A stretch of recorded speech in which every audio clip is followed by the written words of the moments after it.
one quick thing I wanted to follow up on, and then I want you to continue your story. Um, in that kind of starting phase, you talked a little bit about like you changed your goal, right? You wanted it more than you wanted the food.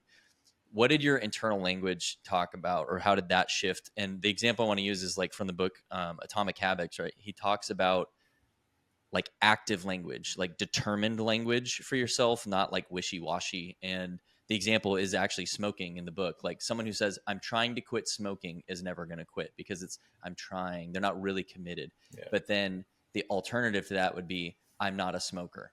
So for you, like, did your language shift in that manner for all these different things for you? And if so, like, can you give us some examples? I don't think so. I don't think back then. Like the only thing that comes to mind is I guess I was still trying to quit in certain ways. Like when I was on the treadmill running, like I don't like running now. Like I did a 5K a couple years ago and I trained a lot for it. And it's only a 5K. But anyway, so back in the day, like when I'd be on the treadmill, I'm like, okay, I just got to get to 2 minutes. And then I'm like, oh, I got 2 minutes. Let me get to 2.5. And like I would increase it by 30 seconds, right? So it's like I was wanting to quit, but I wouldn't let myself.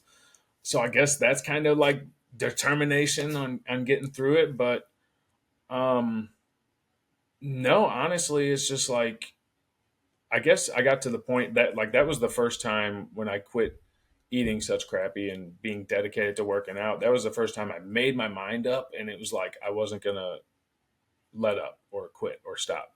And then smoking was the next one, right? So it's like I just Right. made the decision and I've stuck to it because I Okay. absolutely wanted those things out of my life to improve my life, right? So you decided for the first time you were going to keep your promises to yourself. Yeah. Yeah. Old friend Tough, man. discipline came into Yep. place. Yeah. Discipline. Yeah.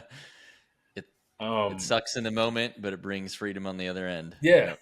Yeah. Like people think what I do now or what you guys do like is crazy. Like like I said earlier, we work out and we eat different, we think different, we try to stretch our minds along with our bodies, and like yeah, it's different and it's hard and it sucks, but damn, you feel good once you get through it, or once you fail 3 times and then get through it because you're not going to quit. Like people, and me, I used to be the quitter and I was so miserable. But why wouldn't I be? I never kept a word to myself. I never followed through on everything. Any resistance came, I just gave up and quit. Why would I have any self respect? Why would I have any self love for myself? So there's people now who probably feel that way and they don't realize that they can change that if they just fully commit. You got to just radically commit to changing your life, commit to radically changing your life, and just keep going. It's going to be hard, it's going to be tough, but for the love of God, it's worth it. Like, I would choose the hard struggle, get through it, and prove to myself that I can do it. And if I have to do 10 attempts at it, so be it, over quitting and sitting. Yeah. Yeah, man. Love it. All right. So you started down this journey, you started getting healthy, you Mm-hmm. quit all your vices. I know there's more in your Yeah. story. Yeah. Um, it sounds like the mental struggles were still there the whole Mm-hmm. time, though, right? So you were experiencing a lot of success outwardly, but internally you were still struggling, right? Yeah. Yeah, for sure. And big mental health struggles, even after losing weight, even after getting into resistance training, after starting to realize what self development is and trying to grow myself as a person. And again, though, my mindset started to change in the gym, working out, when I decided to go in with a different intention.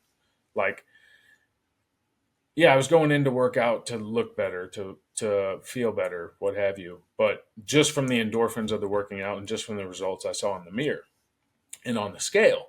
Well, when I changed it to like, I'm going in here to change my mental state, to change the frequency I'm sitting in, to just change the way I feel all the time. And like, I'm going to go in here and give this workout everything I got. I'm sure you guys have experienced there's times where you're like, maybe you're coasting through some of the workouts and you're like, hey, check it off. I got it done. Right. And those never feel as good as the ones where you go in and you just go fucking hard and you like died and left your soul on the gym floor. Right. So it's a big thing. Like once I started putting more intention into what I was doing and seeing the long view of why I was doing it, that my mindset started to get a little better. And then on top of that was looking at everything with different intention. And this came from a coaching group that I was part of. They gave us it was a little reading on integrity. And that's what I took from it is I have to be so intentional with everything that I do. Working out, eating, training clients, being a husband, being a father, all of that. Got to be intentional with everything. If we just go through without direction or without intention in what we're doing and kind of aimlessly going, and probably a lot of things are falling apart because you're not just focusing on the one thing and getting it done correctly. But if you do that, you can knock everything out instead of just having endless, spaghetti Yeah. strands of stuff not getting completed. Um, and I was doing real well for a while. And then, like I said, so we were expecting our son last year. He was born last June. And we had been trying for 6 years before we got pregnant. Um, Wow. no explanation of why we couldn't. The Mm, doctors kept saying you guys are healthy. They did tests on both of us. Everything's fine. Everything's good. Um, 6 years is a long time to be trying, yeah, especially man. when you see all your friends having babies and getting pregnant and Yeah. everything. We had a couple losses as well. Um, and so we ended up getting IVF treatment. The second round took for us, thank God. Um, and that's our boy now. But 2 months before he was born, in April of last year, I was feeling okay at the time. Left the gym, had an awesome workout, left the gym, and as soon as I walked out, I just got like hit with a wave of depression, Mm, overpowering depression. And I knew I had been teetering on the line for a few weeks. Um, but it was always like, I can pick myself back up. I'm going to get through it. I'm going to mm. be okay. What were the signs that you were teetering on the line? Just It, so, for others. yeah, yeah, certainly. It was some of those same doubts I had before.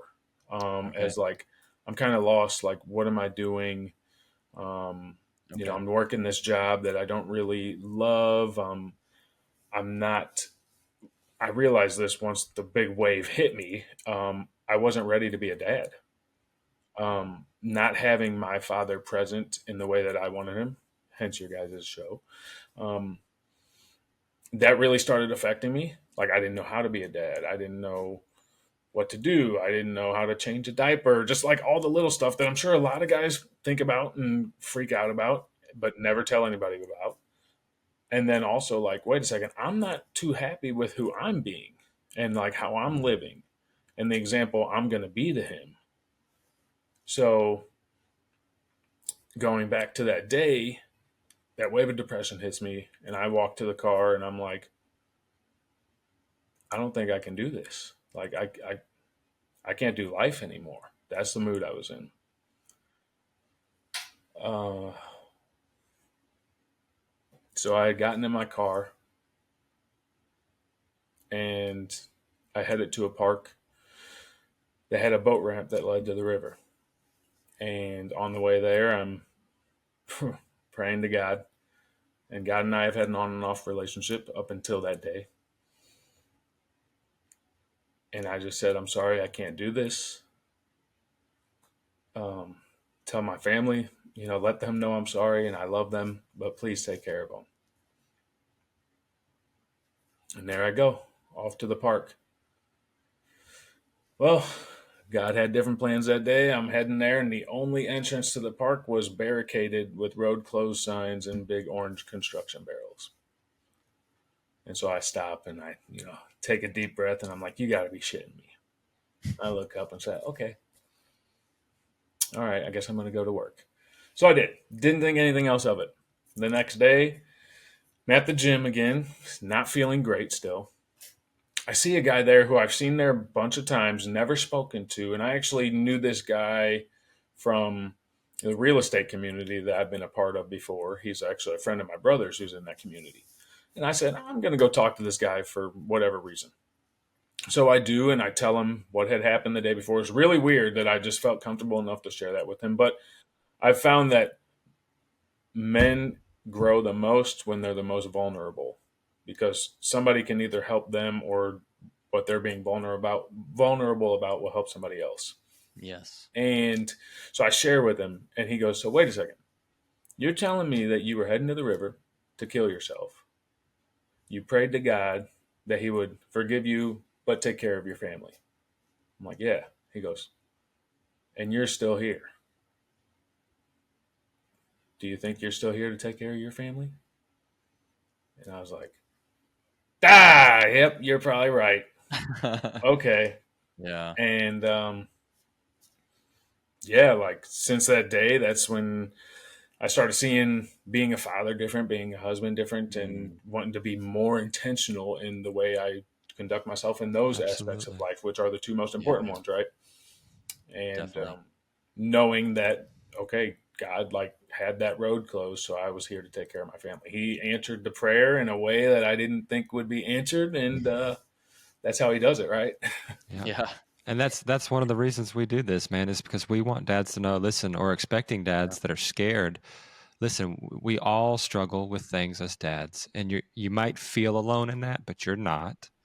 And we all grow on a consistent basis just based off of experience. Like we get thrown in the gauntlet. And I think, with your past of quitting when things got hard, this is not something you can quit. Yeah.